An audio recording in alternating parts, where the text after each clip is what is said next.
questions? Okay. Well, you know, I think we had a very productive bye week. Got a chance to work on a lot of things, a lot of repetitions for a lot of players to improve. But now it's time to sort of refocus on the task at hand. The players have had a few days off, and I think the goal is for us to play our best football of the year. And you know, to do that, each individual on the team, you know, needs to play, you know, their best.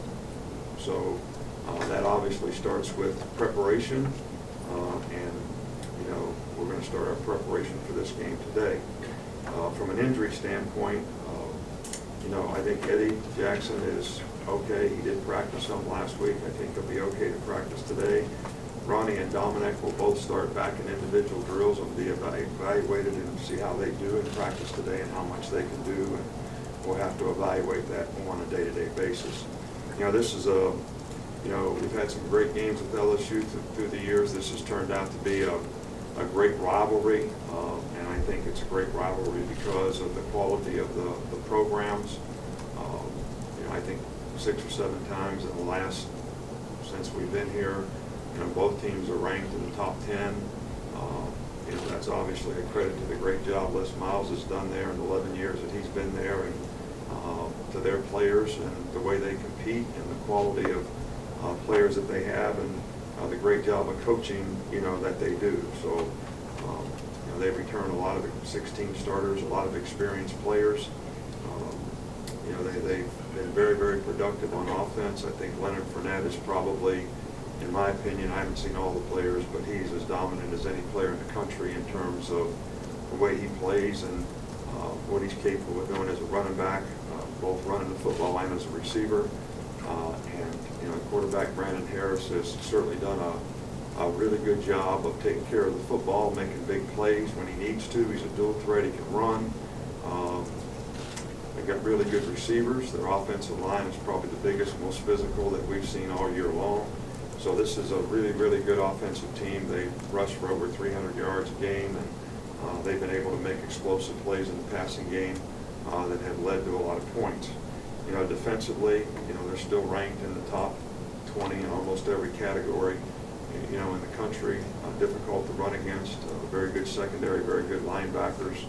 You know, we have a really good pass rusher in Lewis Neal, who has lots of hurries, lots of sacks, one of the top guys in the SEC. Always really good on special teams. They've got a lot of team speed. They've got very good specialists. So, you know, all around, you know, this is a very, very good football team, and no doubt deserve every bit of the ranking that they have, and probably one of the best teams in the country. We'll start back with Cecil. Hey, Coach, just to follow up, obviously you recruited Leonard Fournette, everybody recruited Leonard Fournette. What were your interactions with him like? How did you evaluate him in high school? Well, we thought he was a fabulous player in high school, the #1 running back in the country. And I think, you know, bigger than that, you know, my opinion of him is he was a really, really fine young man, great family. You know, and it's no surprise to me that the guy has developed into, you know, one of the premier players in the country and arguably the best running back in the country. So, his competitive character, you know, certainly shows, you know, on the field in terms of the way he plays and the way he competes, and can't have nothing but admiration and respect for the guy in terms of what he's accomplished, what he's done, and the kind of player that he is. Left side with Matt. Nick, I know you're almost a decade into this rivalry, just from this end being in Alabama, but how much different is the field even now, almost a decade later, leading up to this game, being a part of this game, and just from people you've come in contact with during the course of the season, how early did people start saying stuff to you, looking ahead to this game? Well, you know, I don't pay any attention to what people say, and, you know, I haven't, you know, we take our games one game at a time and try to do the best we can for our players. And look, this game is about our players and our team and our program. It has nothing to do with me in terms of any past experience that I've had. And my goal is to do the best job that we can as coaches and a coaching staff in preparing our players to play the best that they can all season long. So, you know, that's really what it's all about for me, because, you know, every player on this team has worked very, very hard to put themselves in a position where they have an opportunity to play, you know, against a great team, and the game has a tremendous amount of significance for all the things that they work for all year long. So that's much bigger than anything else that could be considered in this game. Front right with Mark. You touched on Brandon Harris a little bit, which is how have you seen him grow from last year and how he developed over that past? Well, you know, he was the backup quarterback last year. You know, won the job, you know, this year, and has played really, really well. I mean, the guy has not played like a first-year quarterback at all. He's executed very well. He's taken care of the ball. He hasn't thrown any interceptions. Made a lot of big plays. Can scramble, can keep plays alive, keep his eyes downfield, and make plays as well as run it. So, you know, he is. I can't really compare to last year because we didn't see him play all that much, but this year he's certainly developed into an outstanding player for them, especially in terms of executing what they do extremely well. Front right with Ken. I'm a little off topic, but this weekend, another crazy finish, Miami and Duke, Michigan State, crazy, FSU, Georgia Tech. Wondering if you react to that at all, and then can you teach off of those moments, you know, to where they don't happen to you, I guess. You know, your goal as a coach is to sort of prepare your team for every scenario, every situation that could ever happen in the game. And I think that, you know, these crazy finish games, like you mentioned, all had sort of a scenario at the end of the game that, you know, was obviously the critical factor that made the difference in the game. And I think that anytime you see this happen, sometimes it happens in the NFL, you always bring it to your players' attention about how important this play is, you know, how important it is to finish or do it correctly, or, you know, be smart about what you do with the ball in a certain situation in the game. So there are opportunities to teach from these things, and, you know, you got to be able to finish and make sure you're prepared for every situation and scenario that can come up. Back on the right there. Because these teams are so similar, they want to dominate the line of scrimmage, play physical. Do you think both teams maybe play a little more conservative in this game, waiting maybe for the other team to make a mistake? That's not ever been our approach in terms of how we try to play the game. You know, we want to take what they give us and hopefully be able to, you know, control the ball well enough, and, you know, never have really ever gone into this game being conservative. And as I think through the years, you know, whether it's a 4th and 1 reverse or, you know, fake field goal or whatever, I punt or running with the ball in a punting situation, I don't see anybody being conservative in this game in terms of, you know, the way we played. I think the style of play, because of the way they play, it's their style. It's what they do, and they do it very, very well. And, you know, we need to do what we do very well, and I don't think being conservative is really going to help you win a game like this. Back over here to Michael. A lot of the attention's on the running backs and the running games this week, but how much has LSU's their game plan, how much has that evolved over this season? Well, they've made a lot of explosive plays in the passing game, and I think they're taking advantage of what people are trying to do to stop their run, whether it's play 8-man fronts and have to play, you know, middle of the field close coverage where you've got single coverage outside, and they've been able to take advantage of that and make some big plays. And I think the key to the drill is you got to be able to stop the run, but you can't give them big plays. If they make big plays, that's when they score lots of points. And I think when you got a good defensive and special teams group like they have, you know, it's hard to make that up. So, you know, everybody's got to be very disciplined in doing their job in playing a team like this. In front with Dwayne.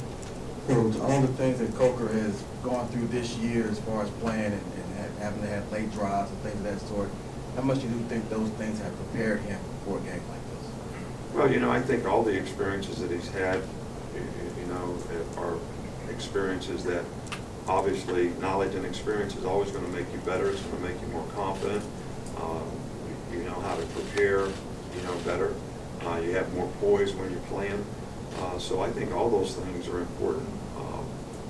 You know, Jake hadn't played that much before this season, and you know, he's developed nicely and certainly put together a great drive at the end of the Tennessee game. And I think all those things not only help his confidence, but the confidence of the players around him that he can make plays. Back to left, John. You've gotten quite a few talented players out of the state of Louisiana over the years. What's been the key to success there? Well, you know, first of all, Louisiana's, you know, got outstanding high school football and a lot of really, really good football players, and we've been fortunate to get a few. And you know, they, you know, LSU sort of dominates their state, but every now and again there's a guy that's looking for some different opportunity, you know, someplace else, and we've been able to take advantage of that in a couple situations, and those guys have certainly done well for us, and it's been an important part of our program. A couple more. We'll start with Alex right here. This game traditionally last several years has come down to almost the last drive situation. How much does the success against Tennessee coming back, and then the way you fought back against Ole Miss, give you confidence in winning a game like this? Well, you know, I think, as I said before, you got to be prepared for every situation in the game. Whether we have to go 2 minutes at the end of the game to have a chance to win, or whether we have to stop them. And you know, those are things that you try to prepare for the best that you can each and every week, because we don't take for granted any game that we play that may not come down to a situation like that. But I think because we have some experience, that's always helpful to the players in situations like that. Two more. In the back, to the left. Nick, you talked about the way that Leonard Fournette's played this year, but what have you seen from Derrick Henry on your side of the ball, and kind of assess the way that he's played this season? Well, Derrick's done an outstanding job for us. He's had a fantastic year. And I don't think you can say enough about the way he's played. And, you know, he's showing great competitive character. He's been very productive, not only in the way he's carried the ball, but in pass protection, things that he's done without the ball. So we couldn't be any more pleased with the way Derrick Henry has played. You know, we want to try to eliminate some negative plays that we've had offensively, but that doesn't come because of Derrick Henry. It comes because of, you know, the focus and execution on a consistent basis that we've had as a group, and hopefully we can eliminate some of those things. A couple more popped up late. We'll start with Joe. Hey, Coach, in a game like this, how do you walk the line between coaching up the emotion of the moment, the emotion of the game, and making sure that the guys aren't so excitable that they don't execute, especially early on? Well, you know, I think in games like this, you know, you have to focus on, you know, not worrying about the outcome of the game so much, but more what you have to do to win your box, or, you know, dominate the guy that you're playing against. Is the way, you know, a lot of coaches might say it, but and sort of assume that the guy you're playing against may be the very best player you played against all year long. And that's the way you have to prepare for it, and that's the way you have to focus in the game. And when you play games like this, you don't really ever dominate the other guy because of his quality, but you have to be able to focus on the next play so that you can be more consistent in the way you perform and win, you know, over the long haul.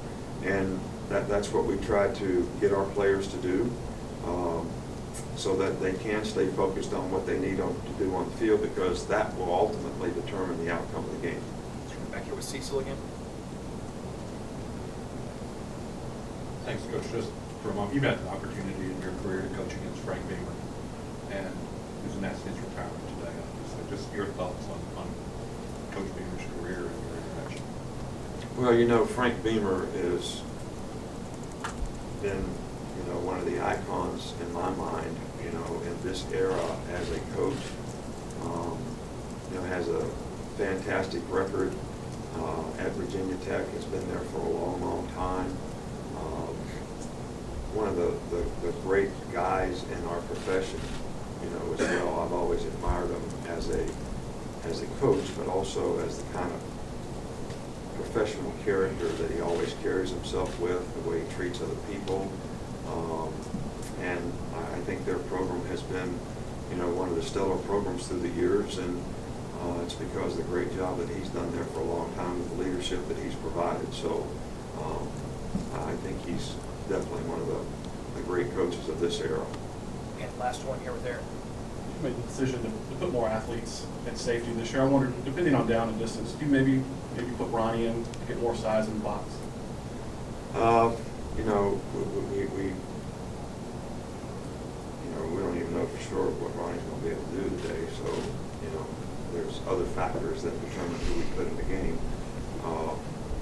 But, you know, we'll put the best people on the field in every situation to try to, you know, give ourselves the best chance to be successful. And if we think Southern personnel is something that will help us do that, we'll certainly put those guys in that situation.